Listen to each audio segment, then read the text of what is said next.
Sud Radio Berkov dans tous ses états. Lanceur d'alerte.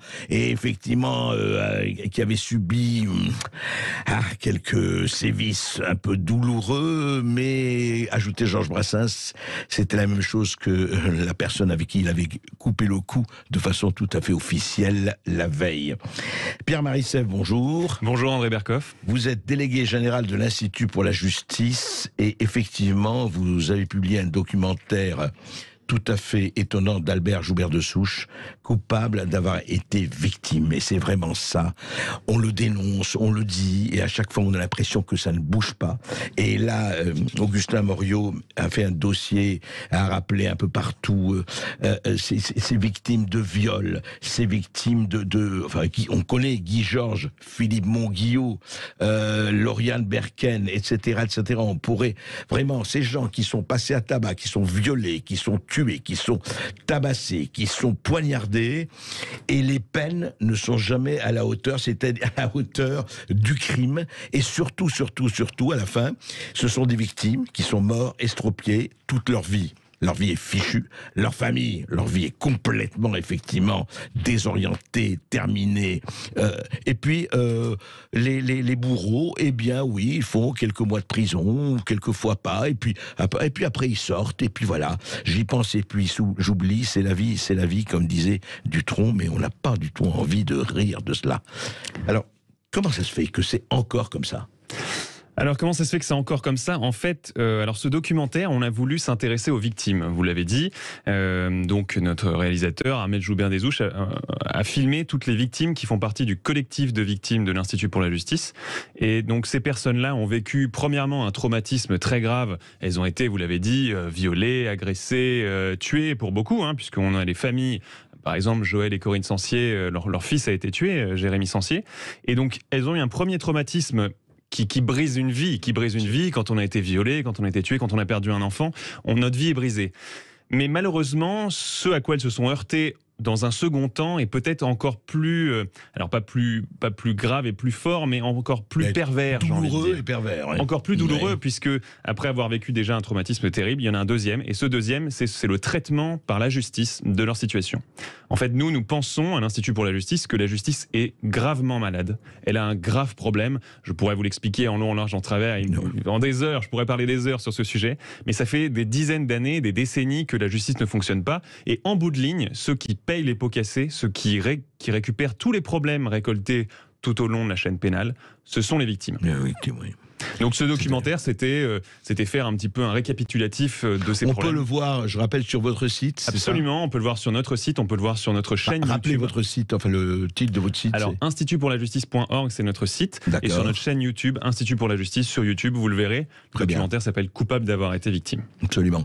Et alors, comment ça se fait quand même ? Parce que on en parle depuis longtemps, on entend les familles, on entend, etc. Et comment ça se fait que ça ne bouge pas ? Qu'est-ce qui fait ? Alors, on n'a pas les heures pour en parler, mais quand même, cette espèce on entend de temps en temps dans les journaux, vous savez, il y a eu la France Orange Mécanique de Laurent Merton, il y a déjà 10 ans. Ouais. Donc, on en parle tous les jours, on parle des violences, c'est encore, je rappelle ce que disait le général Soublé, il y a pas si longtemps que ça. On sait très bien que les violences avec personne, d'ailleurs, il y a eu une altercation entre Gérald Darmanin et Apolline de Malherbe sur BFM, et je veux dire, il dit non, pas du tout, enfin, je rappelle ce que disait Soublé, le général Soublé, taux d'homicidité multiplié par 2,2 en 5 ans et violences sexuelles ont doublé en 10 ans.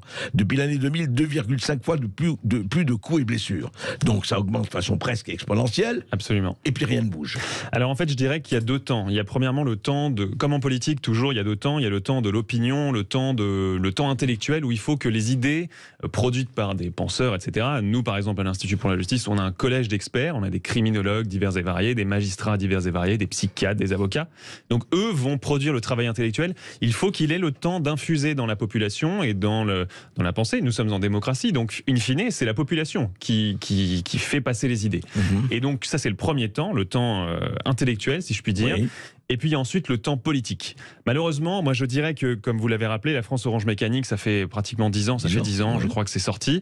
Donc ça fait un petit peu plus de 10 ans. L'Institut pour la justice, c'est 2007, donc c'est pareil, c'est assez récent finalement. Mais à partir de ce moment-là, je pense que la bataille des idées est gagnée. On le voit, les sondages sont en permanence en faveur d'un durcissement de la justice et de la gestion de l'insécurité. Et donc ce premier temps, il est gagné. Il est gagné, mais maintenant il y a le deuxième temps qui est le temps politique. Le temps politique, malheureusement, on a eu... Alors Nicolas Sarkozy, justement, il arrivait pendant son quinquennat, je dirais... oui, le Karcher, on se rappelle, oui. Voilà, ça n'a pas été ce qui a été promis en 2007 n'a pas été fait. Et puis, je pense qu'il y avait une certaine prise de conscience à la fin de son quinquennat qui n'a pas été suivie des faits. Et encore, oui, effectivement, ça peut clairement se discuter. Oui. Pour François Hollande, alors là, bon, on a été complètement... Le temps politique n'était pas là du tout. Taubira, c'était une énième réforme de libération des prisons. Et puis, arrêtez-moi toutes ces peines. Arrêtez-moi toutes ces peines. Hein. Oui, c'est ça, exactement. Évitons le recours à la prison. La prison n'est pas la solution. Mais oui, mais on se rend compte, après 10 ans d'idéologie comme ça, parce que sous Emmanuel Macron, ça a continué. Je rappelle que... Exactement de la même façon. Oui, alors, oui, je dirais qu'exactement. Dans les faits, en tout cas, quand on a Dupond-Moretti qui est nommé ministre de la Justice, qui est avocat, c'est quand même un signal. Le dernier, c'était Badinter, donc aussi un ministre qui prônait plus de libération, moins de sévérité, etc. Donc ça, c'est un premier signal. Il y a Nicole Belloubet qui a libéré entre 5 et 8 000 détenus pendant le confinement. Donc ça, il faut bien s'en souvenir. Ça a été libéré comme pendant ça. Pendant le confinement. Pendant le confinement, ah oui, alors il y a confinement, alors on va les libérer. Donc, d'ailleurs, c'est une logique inéluctable. Absolument, on ne peut rien contre cette logique. On ne peut rien. Donc non, sous Emmanuel Macron, ça a continué. Ouais. Je pense qu'il y a aussi peut-être une prise de conscience, ne serait-ce que d'un point de vue politicien, en fin de mandat. Mais, et puis un dernier exemple d'ailleurs, 15 000 places de prison étaient promises en 2017. Et je vous annonce que nous n'avons pas atteint les 3 000. Donc vous imaginez. Alors nous parlons. Oui. Il y a d'autres constructions qui ont été lancées in extremis il y a quelques mois, mais on est encore très très très loin d'avoir réussi.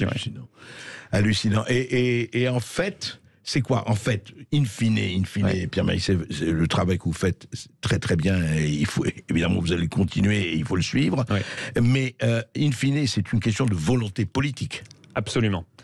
Emmanuel Macron avait toutes les clés en main pour rétablir une justice plus ferme. Est-ce qu'il pensait effectivement qu'il fallait le faire? Justement, je ne pense pas.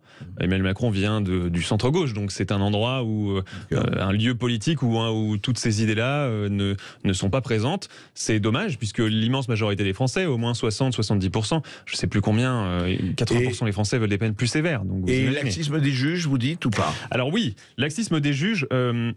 c'est un petit peu, comment dire, il ne faut pas généraliser. Il ne faut pas généraliser. Il ne faut pas mettre tous les juges, les magistrats dans le même sac. Absolument pas.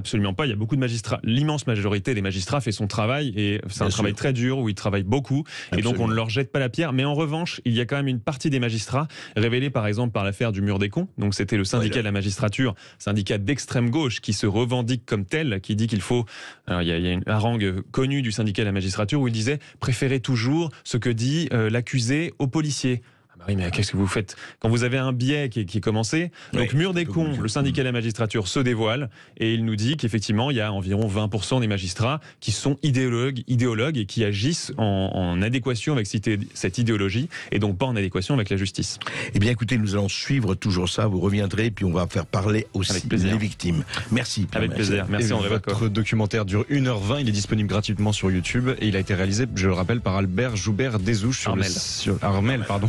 Vous êtes délégué général de l'Institut pour la justice et vous nous appelez au 0826 300 300.